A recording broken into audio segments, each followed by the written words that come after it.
ICS, baby. Split gearbox design. Okay, so I'm going to be going over the ICS split gearbox design here really quick. Talking about what is so good about it, what I love about it, all sorts of stuff. So, I did already upload the first portion of my gearbox video, and it is on the upper portion of the gearbox. So the cylinder, the piston, that setup up there. I have already made a video, so go watch it. Okay? So I already did a video on this. Now, I'm going to be comparing, basically, the ICS split gearbox system to standard gearbox systems, and stuff of that caliber. Okay, so, basically, there's a lot of misconceptions about what's proprietary with the ICS stuff, and I'll go over what's proprietary. Okay, so first of all, let's go over the upper portion of the gearbox, then we'll go to the lower. We'll take one thing at a time. Now, this is the upper portion. Okay, so let's go with pros. What are pros about this upper, or the upper portion of the gearbox being split, you know? What's good about it? Well, look at how thick the reinforcement is. This is thicker than a version 3 gearbox. Look at this. The thickness goes all the way down, and it's on the top and bottom. And then it's also thicker in here, in the middle. And that's where version 2's crack. And it's the same thing over here, all the way along there. This stops a little bit because of the screws, but it actually goes below the screws. So these guns are amazing to do high-speed setups and anything, really. So this is proprietary, though. The outer gearbox shell, you cannot use the standard gearbox shell, obviously. You should know that by just looking at it. Now, ICS does make non-split gearbox designs, and the material that this is made out of is pretty good. In fact, it reminds me of GMP. It looks exactly like GMP. Now, my brother actually just ordered a version 2 ICS gearbox for his M4, the standard version 2 non-split gearbox. He got it for really cheap from a company that is closing down. So they have a bad rep for stuff. So hopefully we get that order in and everything's safe and sound, because his Echo 1 shell is cracked. So the Echo 1 should or the ICS should last him. It's not as reinforced as this. Their split gearbox, or their standard version 2s aren't as reinforced at all as this. But I hope it lasts. I have Sorbo in his gun. So hopefully it'll last. What else is a pro about this? It's so easy to change springs. Excuse me. So this isn't technically a split gearbox or a quick change spring guide. So if they did that, that would be insanely easy to swap. Because you could put this in your upper receiver, split your upper receiver, take a screw, put a new spring in, take your spring guide, and take your screwdriver, or whatever your Allen wrench, whatever it is, and reinsert it, and then close your receiver. That's literally all you would have to do. But instead, you have to open your receiver, take this out, and take the 6 screws out, and then, open up the shell, and then put a new spring in, and then close it back. So it's still pretty quick. Or you can get multiple uppers, which these don't tend to be too expensive, so you can buy a piston, cylinder, all these parts for like probably $70. Have quality parts in here. That's a metal rack piston, quality cylinder, quality parts in here for including another shell for like $70, and you can have it shoot at a different FPS. So not too expensive. That's the prices of WE Katana systems. Their cylinder sets are about that much too. So it depends on what parts you put in. Any cons about this? It's a different system, so it may be hard for people to get used to, but it's so easy to get used to be honest. You do have to hit your forward assist on your upper receiver to reset the air latch here, and it'll reset your piston. Otherwise, when you take your the back pin out and open up the receiver, your piston would shoot forward. Excuse me. So that's that. Let's look at compared to other gearbox shells. So this is a VFC. VFC gearbox shells are strong, but their reinforcement is not very good. See that reinforcement? It's like hardly there. This is like 3 times as thick. And then you have a GMP, which is the same way. Not very thick, but the gearbox shell is really strong. This has a micro crack though. So, and I think it's because I had RTV sealant in here in the cylinder set, and it added pressure. So, and this was for my MP5, my SSG 30 RPS MP5. I went ahead and threw another GMP radius gearbox shell in that, but I don't have any RTV in that, so hopefully that'll last longer. And then there's Echo 1, which has thicker reinforcement, but the material is not as good. This has a micro crack as well. And this didn't have any RTP sealant. This is the exact shell that my brother has in his M4, and it cracked. Just exploded on the front. Now this is from the 2013. This is 2013 Echo 1 gearbox shell. So their new 2015 stuff, I hear, has better reinforcement up here and on the inside. That's what I heard. Don't know if that's true or not. Haven't handled one, but this is a 2013 one. And then the same thing with this GMP shell. This is a 2013 GMP gearbox shell, and it cracked too. I'm not sure if they're doing, it's micro crack. I'm not sure if they're doing anything to stop that or not. And then this right here is like a 2014-15 shell, because this is from a Elite Force 4 CRS, and those came out in 2014. It's VFC. VFC hasn't done anything to change their gearbox shells, I don't think, in a long time, or even ever. You know, they're strong, but they need to add more reinforcement. So, yep. ICS has got it on lock. I could never see one of these breaking, but I think these have broken before. I mean, if somebody, somebody can do it. Probably DSG, super high speed, 50 RPS with like an M190 with no sorbo. Now, I don't have sorbo on this cylinder head, M160, but I don't even see how you could break this unless the material is garbage, but it looks good. So we'll see. This is used. This is a year-old gun, so this is a 2014 ICS. But this is not the Transform 4, so they did new stuff to their Transform 4. So this is 2014. Their 2015 stuff is better as far as pistons and piston heads and stuff. So, what does ICS do out of the box that sucks? Their pistons are plastic, which sucks. Their newer 2015 line has like 4 or 5 metal teeth, which is still pretty good, but it should just be a full metal rack piston. Their nozzles, have no O-rings. It's in here. This is it. It's garbage. I put a JG nozzle in here. It doesn't have an O-ring, but it gets better compression. The nozzle's a little bit longer too. I mean, like a 0.5 millimeter, and that's because these are proprietary. But when I put my hop up against here, up in here, it actually clears the hop up. I pull the nozzle back via tappet plate, and it clears the hop up and allows BBs to feed. So I'm probably going to use this. That millimeter more length may help it seal inside of the hop up better. It'll probably seal in there. So I'm going to leave that in there and see how it feeds. If it doesn't feed, I'll just quickly take this apart and throw this in here. But the compression with this sucks. So standard M4 nozzles are a little bit longer than ICS, so I would recommend maybe getting just a standard M4 nozzle with an O-ring and just sanding it down.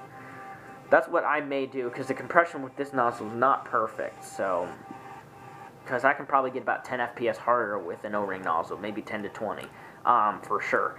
Now, if this feeds fine with this nozzle, I will go and buy an O-ring nozzle, M4 nozzle, and or not even shorten it if this feeds. But we'll see. If it doesn't feed, I'm going to have to throw this in there and try to find an ICS O-ring nozzle, specifically. Because if this doesn't feed, then that means that this needs to be in there, or this needs to be shortened. Okay, lower portion of the gearbox. Here we go, right here. Let's go talk about negatives. First of all, the air latch is proprietary. You can put random ones in there, but you won't get the tension on the air latch. Well, with the forward assist, which the forward assist hits this and reverses the gears and lets the piston go forward and all that stuff. So if you put a regular one in here, it won't get that function. But this is steel. This air latch part that contacts your gear, and it's in great condition. Like I said, it's a year old, so I have no problem. DSG, this is a DSG. DSGs don't tend to grab the AR latch very often because it seems to reset every time. I guess it depends on how your gun's cutting off, but it doesn't seem to pre-cock. So, like, you know, shouldn't put a lot of pressure on this. And anyways, I have that function, so I hit I hit the forward assist, and it releases the pressure, so pressure won't be on anything. Excuse me. So the lower portion of the gearbox shell is also the same material, and it's proprietary. Now, it is 6mm. These are bushings, and I'm not sure if these are stock or not. I think they are, but I'm not sure because I bought a set of ZCI ones, but these are glued in here. And these look fine, so I just decided I'm not going to bust the glue. I'll just let these stay in here and use the brand new ZCI 6mm. I'll sell them to somebody for $5 or something. So yeah, if there's bearings in here, you're bad luck. 6mm bearings is not going to hold up. So I don't know if these come stock with bearings. I think they come with bushings, which is good. But if you put 6mm bearings in here and you're running more of a stock setup, or more than a stock setup, they're not going to last. Okay, I would never use 6mm bearings. Sorry, bushings, yes, because that's what I have in here. Okay, so 6mm, I think they're all like that. Even the non-split gearbox that I ordered for my brother, because his gearbox shell cracked. Like I said, the Echo 1, I got him a standard version 2 ICS non-split gearbox from a company that's shutting down because they suck. And so we'll see when that comes in. But yep. So yeah, it's proprietary. Now, when you put this together, the pro about this is it's so freaking easy to shim. Look at this. Excuse me. You can see everything. You can see the sector mesh with the spur. You can see the bevel down there too. You can see how the spur meshes with the bevel. You don't have to turn it over anymore. You can actually take the sector gear out and look all the way down in there and see the bevel and see the height and everything. So if you have a bad shimmed ICS, I don't know what your excuse is. Now this isn't super good shimmed because it's a little, let me squeeze the gearbox shell as hard as I can. Yeah, I think it's pretty dang good. Listen to that. So yeah, I will have an internal video on this. I made a upper gearbox portion already. Go check that video out. I will be making a lower gearbox portion in about a week and a half when all my parts are here, because I'm waiting for a MOSFET, a trigger for the lower portion, and then I got to get that together and get it all tuned, because I have to get the MOSFET system programmed and all that kind of crap to get it to cut off properly and all that. So I'll get that tested out, but I will make a video on all the parts. So yep, I will do that, and then I'll also make an external video on all the externals. I'm waiting on a new rail and a barrel. So the barrel will be here soon, but the rail will take a while. So I can make although the rail may be here like by the same time my MOSFET is. So we'll see. But I'm going to try to make the lower portion gearbox video first. So I'll try to get that out to you guys first. Or at least I'll make it first. So again, it's really easy to shim. As far as the selector system, that seems to be a little bit of proprietary. This selector plate looks a little bit different, and I thought I remember something about something inside of the Vulcan V12 engine. I think it's something about G&G and ICS have proprietary selector plates. I think that's true. I think it said that in the manual, and I was like, oh, I didn't know ICS was proprietary. I don't know though. This is an ICS and it doesn't work very well. It's kind of jank. So first of all, I have to take this off here because the MOSFET that I'm getting uses that metal plate apparently. I don't know how it's gonna work, but I'm gonna probably have help for that to get that programmed and stuff because I've never had a programming MOSFET. So the selector plate seems to be a little iffy. I upgraded the cutoff, so it's not stock cutoff. But it seemed to not cut off, and the wire harness was Lonex, so I took it out and I ordered a MOSFET, like I said. I could not get it to cut off properly, so this is for another gun. It can be, I mean, the contacts are in great condition, so this can be for, I could probably sell this for like 15 shipped. It's a wire harness in fairly good condition, wired to Dean's, and I have a trolley here too. I have multiple trolleys. Here's the Lonex trolley, which is actually in good condition. And then I have a modded trolley too with a steel pin, so if anybody wants that. If anybody wants this wire harness, 20 shipped. It's all wired and everything. It doesn't need the plate on the side. The motor tabs, everything. It's 4-in-4 system, and it goes out the buffer tube fine. So if anyone wants this, heck, 15 shipped. As long as I get $5 or $10 out of it, I'm fine. But I won't let it go for cheaper than that. So yeah, split gearbox is awesome. It's a solid system. Easy to shim. I love the coolness of it. It's really cool to be able to open your receiver and pretend you have a PTW. That's pretty cool. Now, as far as shimming on this, when I have put this together once, it wasn't shimmed as well as it is now. But when I put it together and I put it in the lower receiver, I mean, look how easy this thing goes in here. Look at that. And it's freaking amazing. Gotta put it on full auto so it spins. See that? Like, that's just such a self-contained system. Now, it reminds me of a WE gas blowback system. Just this trigger box just comes right on out. Now, with the, what was I gonna say? Gosh, with the shimming, when I have put this thing together and I plugged the battery in and fired it, and it, spun over, it started spinning and firing. It didn't sound very good. So I don't know. It seems like whenever I've seen PTWs fire with their gun open, it actually sounds really good. It's like, wait. It actually cycles really, really fast and sounds good. But when they're together, they sound squealy. But when I had this together for the first time, it didn't sound good. So I don't know if it was the motor, because the motor is garbage. So because it was a China motor, I'm waiting on a new motor, so I just used the China motor. And the China motor on a DSG, non-neomagnet, it won't last. It's crap. Never put a stock China ferrite motor in a DSG. Just don't. And I tried it, and it spun really slowly. It was probably 25, 30 rounds a second, and it wasn't shooting us. And semi-auto wouldn't even work, but I kind of bursted it, and you could kind of hear some sounds. So I think it was because it's cycling a little slower, because PTWs do cycle fast. At least on semi-auto, the trigger response is great. And with 11-1s, they shoot pretty fast.